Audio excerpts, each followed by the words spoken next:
Hello and welcome to the channel. Today we're going to take these two computers that I picked up for 150 bucks each and turn them into sort of average gaming computers for games like Fortnite, Apex Legends, CSGO and so on. So the parts for this build is going to be the Asus P8 P67LE motherboard, and for this computer it came with an i5 2400, which we're going to change out to the i5 2500K for some overclocking capabilities. It came with a Solomon cooler, which we're going to try to utilize if we can. 8 GB of HyperX 1300 MHz RAM, DDR3 of course. We're going to put in a new 120 GB Kingston SSD. We're also going to put in a 1 TB hard drive, and the computer originally came with a Corsair TX 650 watt power supply, which we're going to keep. As for the GPU, we have the MSI R9 270X 2 GB, which is a low tier graphics card, but for a budget build like this it's going to do just fine for the kind of games we're aiming at.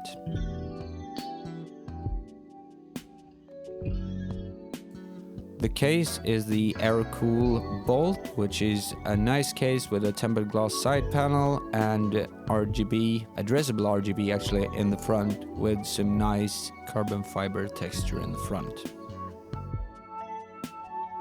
It's a nice case for 40 bucks and it's going to do the job just fine.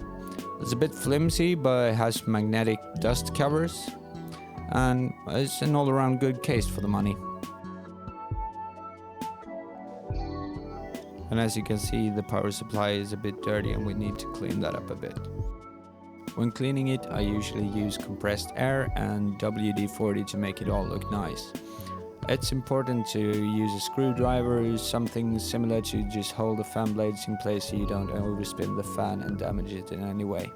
Just make sure you have the power supply unplugged and that it's definitely free from electricity.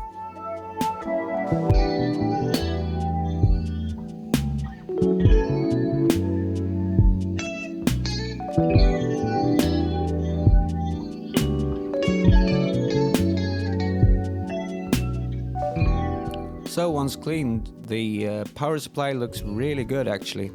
We sprayed it with some WD-40 for some nice finish. Now it looks pretty damn close to new.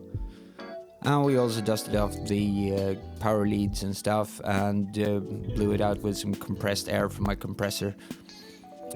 So now it's looking shiny and brand new and we can put it into the case. The CPU cooler, as you can see, is really dirty and it doesn't really, at this state, it won't do a good job of cooling the CPU, especially with all that dust covering the fins of the heatsink. So, we need to clean that up too.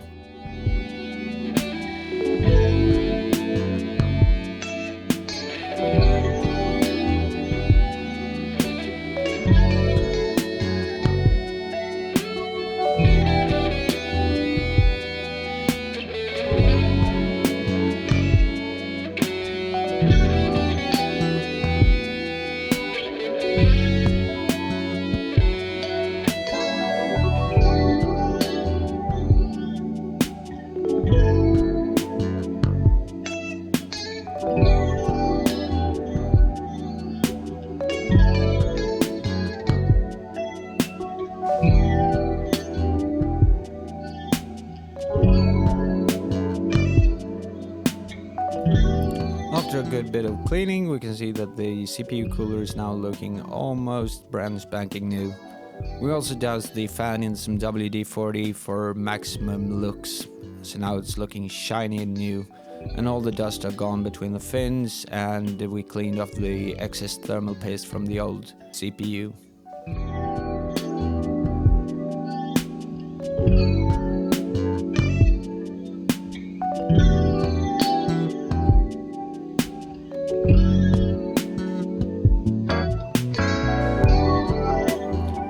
So for this build we're going to take out the old i5 2400 and replace it with a used 2500K for some overclocking potential, since this motherboard supports overclocking.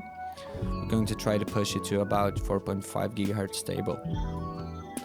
Inserting the RAM into the correct RAM slots, and as I said before, this is a kit of two 4GB sticks of HyperX 1600 MHz memory, which is going to do fine in this build. You can always expand this to 16GB later. Cleaning off the thermal paste from the old CPU in case there's some excess there from the previous owner.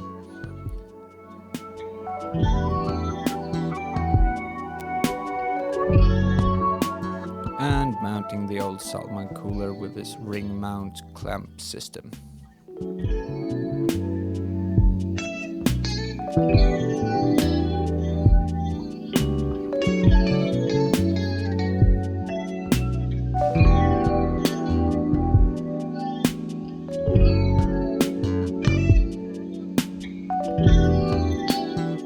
The thermal paste used for this build is the Arctic MX4, which I've used for a long time and I find makes a good result when it comes to temperature, and it's not too expensive.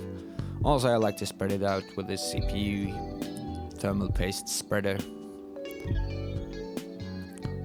The cooler itself mounts with this clamp system where you clamp it down to the ring on both sides and screw it down using the screws on either side of the cooler.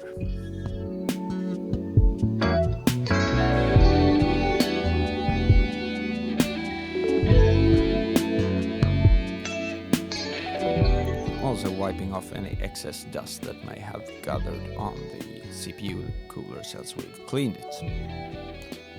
The motherboard installation is pretty straightforward, and in this case it's really easy to mount because you have plenty of space to screw the screws in.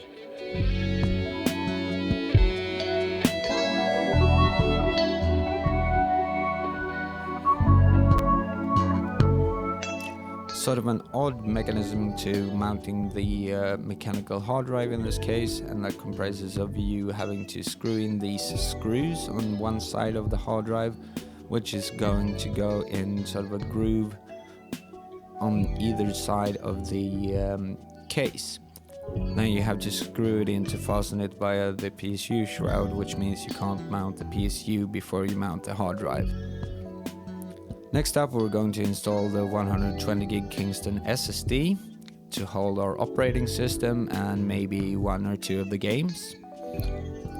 In this case, you have mounting options on the back of the motherboard tray as well as in the front compartment of the case, which is the choice for this build.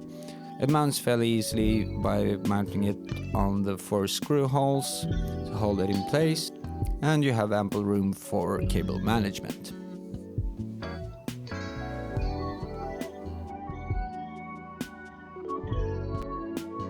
As usual, we mount the GPU on the top slot of the motherboard, the PCIe x16 slot, and it mounts as any normal graphics card in this case.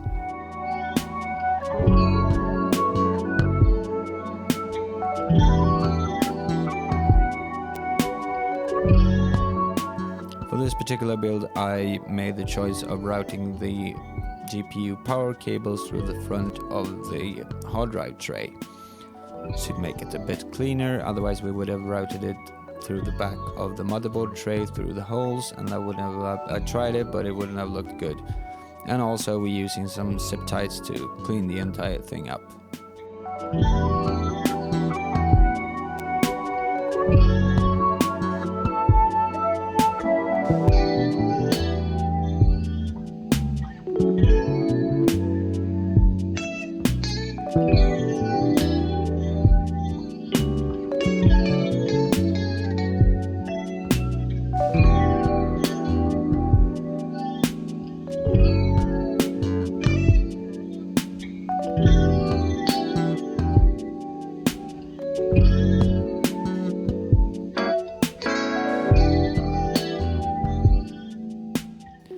And last but not least, we need to mount the front panel to the case itself, and this contains a SATA power for the addressable RGB in the front. And here is what the system looks like when it's finished.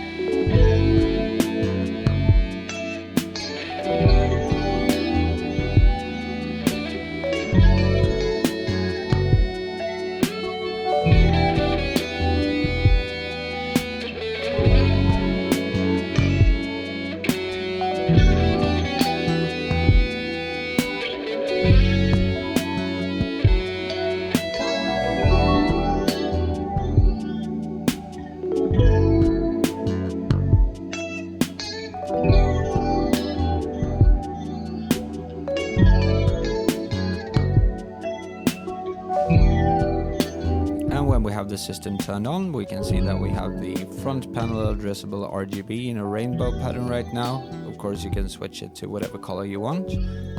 We also added some blue LEDs inside the case to make it look more appealing. All in all, for a $222 build, I must say this turned out pretty good. We managed overclock of 4.5 GHz stable, and it plays pretty much anything you would throw at it, even though you have to use some lower settings to make it work. And for 40 USD, I must say this case looks amazing. With a tempered glass side panel, you can really see all the components, and I think it adds great value to the build itself.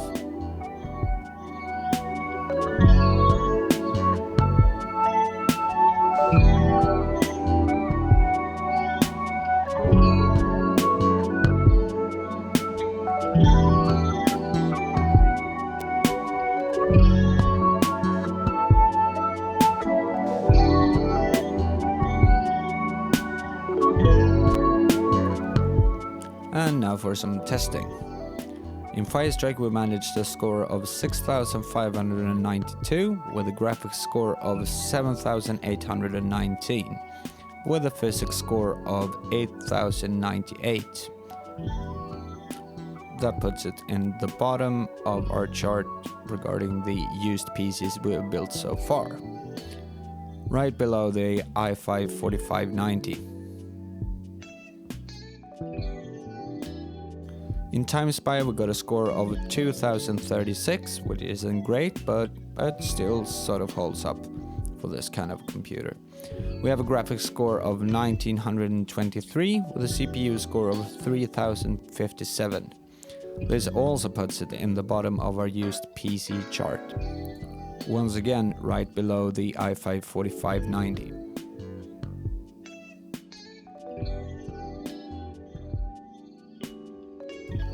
When it comes to games, this is the performance charts with the games we've tested using high settings, and in the case of Fortnite we tested epic settings. As we can see, we're sort of just below 60, hitting just above 60 in some games, but mostly between 40 and 60 FPS, which should be acceptable considering the cost of this PC.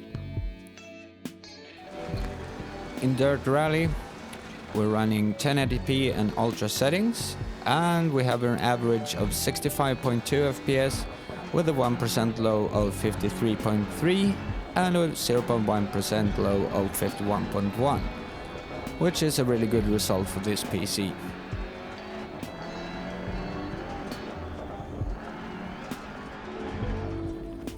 CSGO 1080p high settings.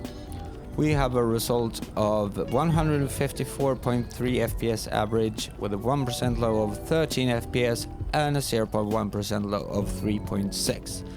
This test is sort of not really representative of real gameplay because the 1% low and 0.1% lows are really sketchy considering all types of PCs.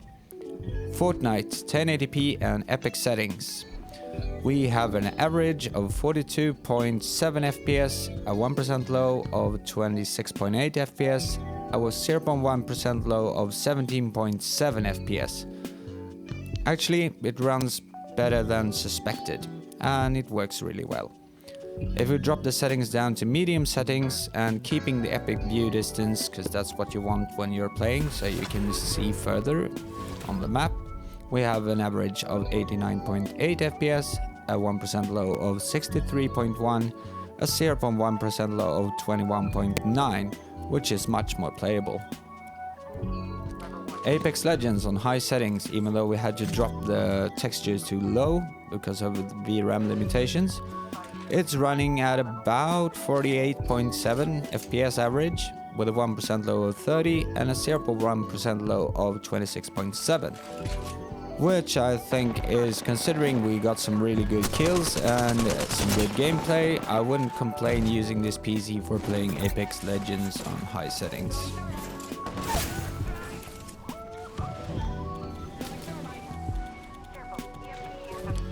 And if we drop the settings down to what I call competitive settings, that is volumetric lighting disabled and some minor detail changes, we are actually running lower detail settings. We see an average of 90.2 FPS, a 1% low of 58.8 FPS, and a 0.1% low of 41.3, which is very playable. Battlefield 5, a more demanding game. At 1080p high settings, we have an average of 49.9 FPS, a 1% low of 35, and a 0.1% low of 16.9. In this game, if we drop settings down to 1080p medium, we see a performance increase by a few FPS. So now we're running just above 60, which is what you want for a game like this. We have a 1% low of 44.2 and a 0.1% low of 27.3, which is a lot better than high settings. And this game looks really good using medium settings too.